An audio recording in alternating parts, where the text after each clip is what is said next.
Hi there, so today I want to talk about how you know when you're working on or mixing something which is much more likely to be a hit.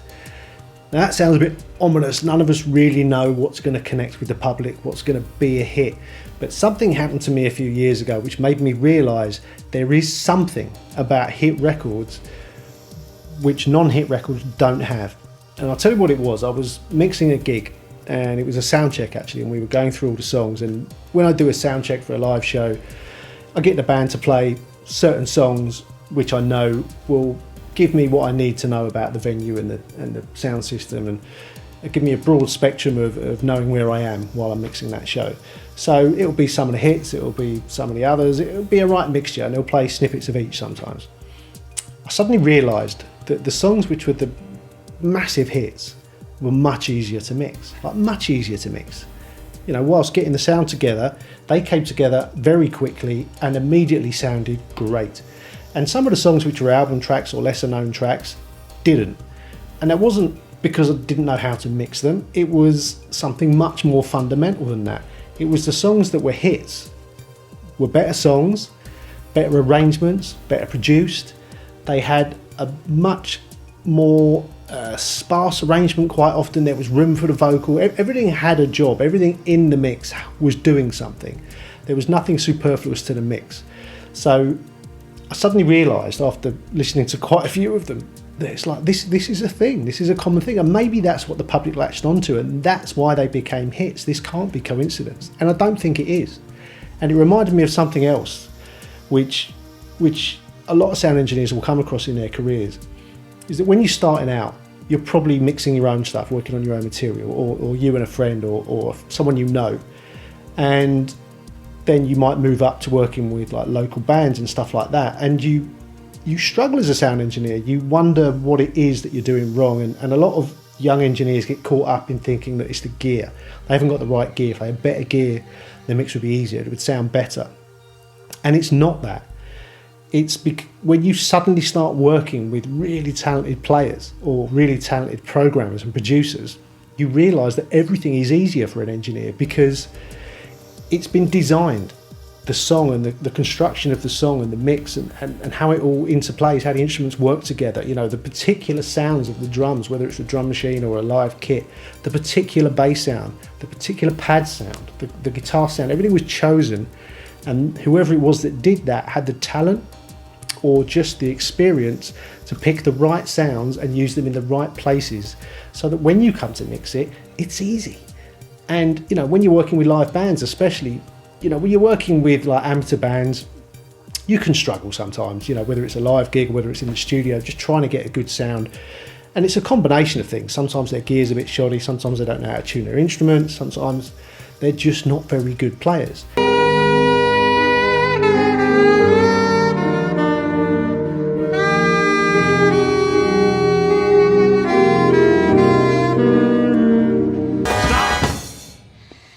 Now this one really upsets me. We have an out-of-tune player here.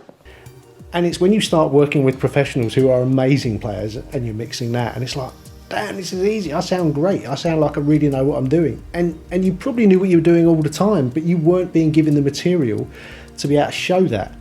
And I think that really comes home when you work with like some really talented people and you get used to working like that, and you assume that your job isn't going to be too taxing because you're going to have a great band and all you've got to do is make them sound good, which is easy, especially if it's a good song, as I was saying before.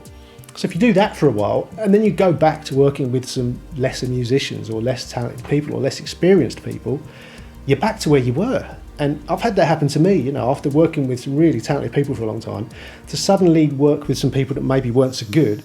You suddenly realise that those struggles you were having 20 odd years ago, or less, they weren't your fault necessarily. You just weren't being given the material to work with. And you know, when you hear a drummer and a bass player who have been playing together for years and they're just locked in, and you know, there's a groove there and they're pushing and pulling the beat around and they're doing it on purpose, not because they can't play in time, all of a sudden you realise, right, this is what I needed. I didn't need the next new bit of kit. I didn't need a new compressor, a new desk. I didn't need anything new. I just needed better material to work with.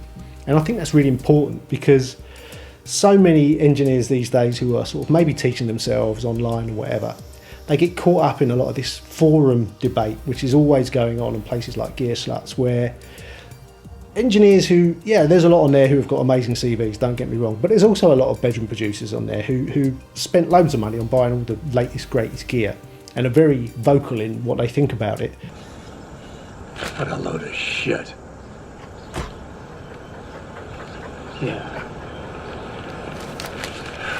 You know, and there's some poor kids on there thinking, well, you know, what chance have I got? I can't afford that gear. How am I ever going to be able to mix? It's not about that. It's not about that. It's the quality of the song and the production. You can do that with just the laptop. You don't need all this expensive gear to do quality stuff. You just need to work with quality songs, good production, good arrangement. And don't get caught up in spending money. And that goes for so much of the creative industries when we're talking about music or video or film. I know so many people who are putting off film projects because they need a better camera, or they need, you know, a better gimbal, or they need better lights, or whatever it is. They're convinced the next bit of gear is going to be the bit of gear that makes the difference, which means they can do a much more professional production. Now, I'm not saying that's not true. Absolutely, sometimes you do just need some better gear in order to step up a level. But most of the time, just get on with it. And a decent creative idea will work no matter what the medium. I edited 2 music videos recently, which was shot on iPhones and iPads. I didn't shoot them, I just edited them. I was pretty blown away with the quality of the images. So these days, if you've got a half decent phone, there's no reason for you to not get out there and film something. That shouldn't be the reason you don't do it. And it's much the same with audio and sound engineering. Yeah, you can spend a lot of money, you know, and sometimes that stuff will help you, but it's not fundamental. You know, I bought the SSL6 not that long ago. I love it. I think it sounds great. But are the songs I'm working on, you know, significantly better now because that's in my setup? No, not really. It's nice to use and it gives me a few extra, you know, flavors to work with. But it isn't fundamental to doing something high quality. It's just not. It's the same with compressors and EQs and everything else. They're nice toys to have, but they don't make or break a hit. At the end of the day, that's always going to be about the song, the production and the arrangement. You know, and it's the same with video and film stuff. It's going to be about the story and the characters. No one's going to really criticize your image unless it's really bad. So basically, if you've got an idea, if you've got something creative you want to do, and what's holding you back is that you haven't got the money to buy the gear you think you need to do it, have a good look at that decision, because the chances are whatever you've got is good enough to do something, and doing something is always better than doing nothing. Get on with it. Yes, get on with it! So, you know, don't let, you know, these online trolls who will tell you that the gear you've bought is crap convince you that therefore you're not good enough and you shouldn't be doing anything. That is so damaging and toxic. It's just not true, you know. And I started my career with virtually nothing and very slowly built up the gear I have. It's taken a long time, but I wasn't doing lesser projects because I had lesser gear. It didn't make any difference, really. The extra difference that having sort of some more expensive, higher quality gear, if you want to call it that, is minimal. It's a tiny little sheen over it. It's not the be all and end all. And I'm pretty sure that if there's a bedroom producer out there, you know, maybe you're still at school and you've just got a laptop and some headphones, if someone sent you the stems to something that was a massive hit and you put them into your workstation and you did a mix, because those stems and because that song was so good in the first place, you could do a mix which would be just as successful. I believe that. It's possible. The gear isn't going to hold you back.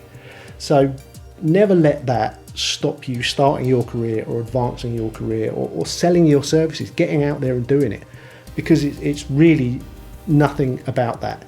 And, you know, we get caught up in this stuff. You can't help it. I do it, you know, when I'm looking at making a new video or a new film, you start looking at gear and it's the wrong place to go. Where you should be spending your time and your effort is looking at the script, looking at the plan. And it's the same with a song. When you're working on a new music production, look at the song, look at the production, look at the arrangement. Everything else is kind of just glitter over the top of it. It's that simple, really. And, you know, there's that saying, we'll fix it in the mix. That's You can't fix it in the mix. It's just, if what you're working with isn't good to begin with, it will never be good. You know, that saying you can't polish a turd, that's true. You can't. You can maybe disguise it a bit, you know, and I've had to work with people where, yeah, you do have to do some stuff to hide the problems with it. And sometimes that's the job. But it's what it should always really be about is the art behind it, the song, the production, you know, or in the case of film and video, the story, the characters. Don't let gear get in the way. Gear's there to help you. Better gear might help a tiny little bit more, but at the end of the day, you can do awesome stuff with the most basic of gear. So don't let that stop you or slow you down. Crack on, do the job you want to do, and don't let gear get in the way. See you soon.